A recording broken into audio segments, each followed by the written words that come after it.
अब एक प्रकरण है, मेरे हाथ में जो पुस्तक है उसके 300 नंबर पृष्ठ पर, 300,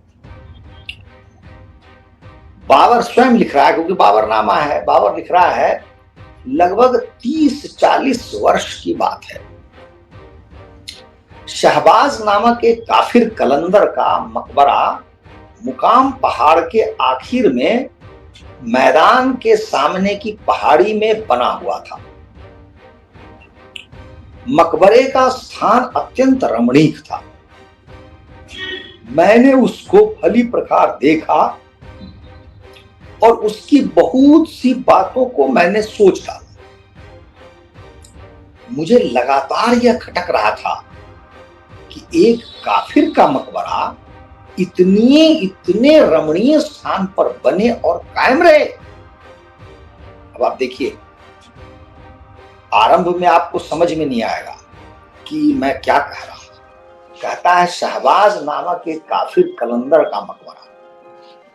यहां असल में कोई हिंदू संत की समाधि थी या रही होगी।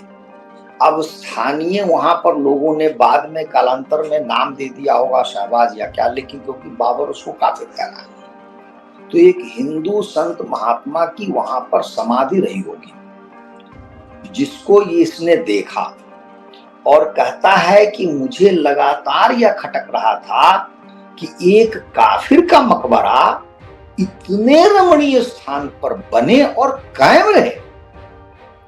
इसको आश्चर्य हो रहा।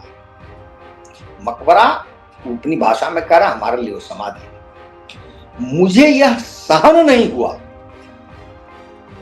अब सोचने वाली बात है कि किसी की समाधि है, तुम्हें सहन क्यों नहीं हो रही है?